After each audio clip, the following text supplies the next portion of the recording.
நண்பர் அனைவருக்கும் இளம்பெரும் வழுதையின் இனிய வணக்கம். நம்ம மருத்துவர் ராமதாஸ் அவர்களுடைய பேச்சுக்களின் மூலமாக ஒரு புதிய வகையான சிக்கல் உண்டாயிருக்கு. யாருக்கு உண்டாயிருக்கு அப்படின்னா, நம்ம அன்புமணி ராமதாஸ் இருக்கார் இல்லையா, அவருடைய மகள்களுக்கு தான் ஒரு புதிய சிக்கல் உண்டாயிருக்கு. உங்கள் எல்லாரும் தெரிஞ்ச விஷயம் தான். ஒரு 2 நாட்களுக்கு முன்பாக நம்ம மருத்துவர் ராமதாஸ் அவர்கள் ஒரு மேடையில் பேசுகிறப்ப அவருடைய உடல் மொழிகளும் சரி, அவருடைய பேச்சுகளும் சரி, ரொம்ப வன்மங்கள் நிறைந்த பேச்சுகளாகவும் உடல் மொழிகளாகவும் இருந்துச்சு. ஒரு மூத்த முதுபெரும் அரசியல்வாதியாக அவர் என்னங்க இப்படி பேசுகிறார் அப்படின்ற மாதிரி சமூக வலைத்தளங்களில் எல்லாருமே நம்ம மருத்துவர் ராமதாஸ் அவர்களை ட்ரோல் பண்ண ஆரம்பிச்சிட்டாங்க. ஸோ அவருடைய பேச்சுக்களின் மூலமாக இப்போ அன்புமணி ராமதாஸ் அவருடைய மகள்களுக்கு ஒரு புதிய சிக்கல்கள் உருவாகிருக்குது. ஸோ அந்த சிக்கல்கள் என்ன அப்படின்றத இந்த காணொலியில் கொஞ்சம் டீட்டெயிலாக பார்க்கலாம். நாங்கள் இப்படி வந்து பார்த்துட்டோம். இனி ஜென்மத்துக்கும் என்னால குனிய முடியாது.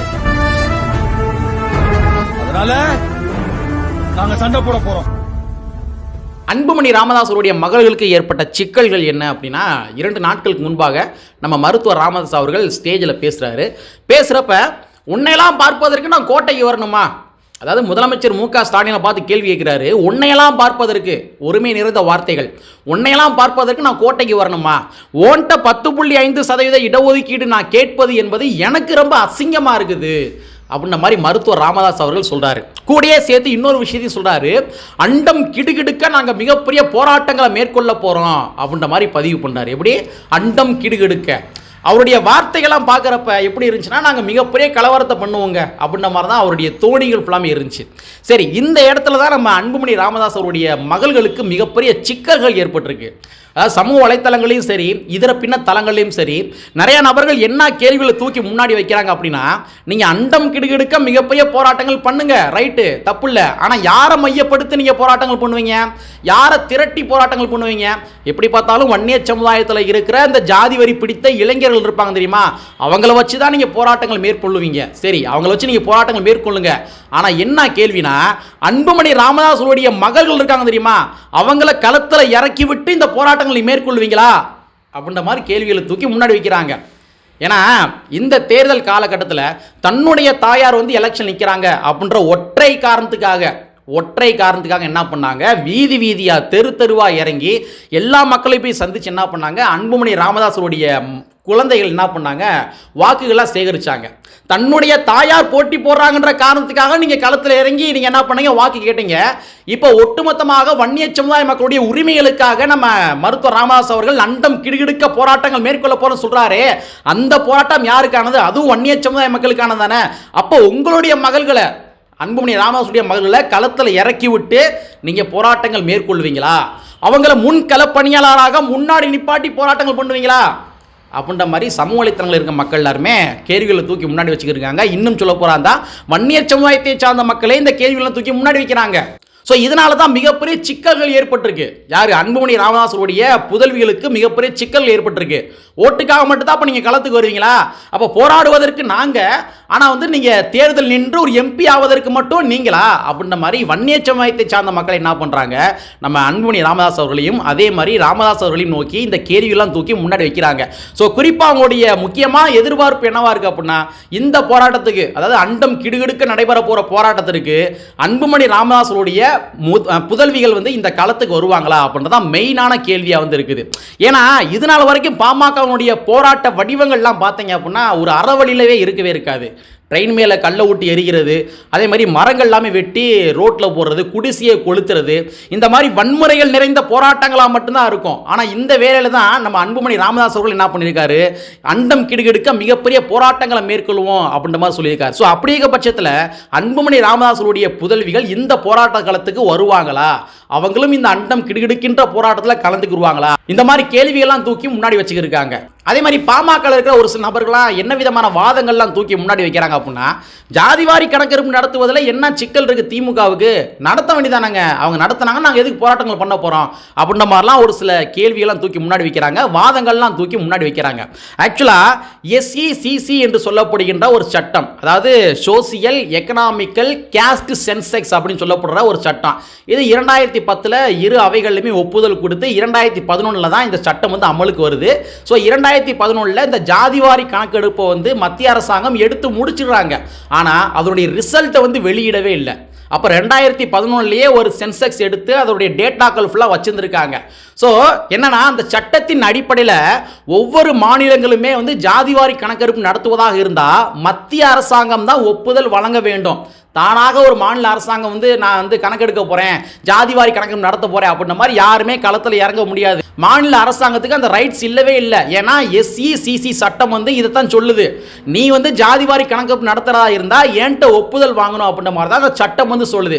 அப்போ பீகாரில் எப்படிப்பா வந்து இவங்க எடுத்தாங்க ஜாதிவாரி கணக்கெடுப்பு எடுத்தாங்க அப்படின்னா, பீகாரில் ஒரு உடன்படிக்கையின் விளைவுகளால தான் ஜாதிவாரி கணக்கெடுப்பை நடத்தினாங்க. அதாவது ஒரு மாநில அரசாங்கம் ஜாதிவாரி கணக்கெடுப்பு நடத்துவதாக இருந்தால் நாடாளுமன்றத்தினுடைய அவை இருக்கு இல்லையா, அந்த அவை வந்து ஒப்புதல் வழங்கணும். ஸோ பீகார் மாநிலத்துக்கு நாடாளுமன்றத்தினுடைய அவை வந்து ஒப்புதல் வழங்கிட்டாங்க. ஒப்புதல் வழங்குறதுனால தான் பீகார் மாநிலத்தினால வந்து ஜாதிவாரி கணக்கெடுப்பு நடத்த முடிஞ்சு. அப்போ யார் ஒப்புதல் வழங்குறாங்க அப்படின்னா, அப்போ பாரதிய ஜனதா கட்சியினுடைய அமைச்சரவை தான் என்ன பண்ணாங்க, நாடாளுமன்ற அவை தான் என்ன பண்ணாங்க, ஒப்புதல் வழங்கினாங்க. ஏன்னா தேர்தலுக்கு பின்னாடி எப்படி பார்த்தாலும் நிதிஷ்குமார் வந்து நமக்கு தான் வந்து ஆதரவு தெரிவிக்க போறாரு, அதனால நம்ம ஒப்புதல் வழங்கிடுவோம் அப்படின்னு சொல்லி நாடாளுமன்ற அவை வந்து அப்பயே ஒப்புதல் கொடுத்துட்டாங்க. அவங்க ஒப்புதல் கொடுத்தனால தான் பீகார்னால ஜாதிவாரி கணக்கெடுப்பு நடத்த முடிஞ்சு. நான் இப்போ என்ன கேட்குறேன் அப்படின்னா, தமிழ்நாட்டில் ஜாதிவாரி கணக்கெடுப்பு நடத்தணும், ஓகே. ஆனால் நாடாளுமன்றத்தினுடைய அவை இதுக்கு வந்து ஒப்புதல் தருவாங்களா? தமிழ்நாட்டு அரசுக்கு ஒப்புதல் தருவாங்களா? பாரதிய ஜனதா கட்சி ஒப்புதல் தருமா? ஏன்னா தரமாட்டாங்க. ஏன்னா இதை வச்சு தான் இவங்களுக்கு அரசியலே இருக்குது. தமிழ்நாட்டில் வந்து ஒரு மிகப்பெரிய ஒரு பிரச்சனையை உண்டாக்கிக்கிட்டே இருக்கணும். நம்ம ஒப்புதல் கொடுத்துட்டோம், நம்மளுடைய நாடாளுமன்ற அவை ஒப்புதல் கொடுத்துருச்சு அப்படின்னா அவங்க ஜாதிவாரி கணக்கெடுப்பு நடத்திடுவாங்க. அதன் மூலமாக ஒரு சுமூகமாக போயிடும். அதனால் ஒப்புதல் தரவே கூடாது அப்படின்னு சொல்லி தான் நம்ம நாடாளுமன்றத்தினுடைய அமைச்சரவை என்ன பண்ணுறாங்க, ஒப்புதல் கொடுக்காமே காலம் தாழ்த்திக்கிட்டே இருக்கிறாங்க. ஸோ இந்த இடத்துல இன்னொரு கேள்வியும் கூட எழும்புது. ஏன்னா அன்புமணி ராமதாஸ் அவர்கள் யார்?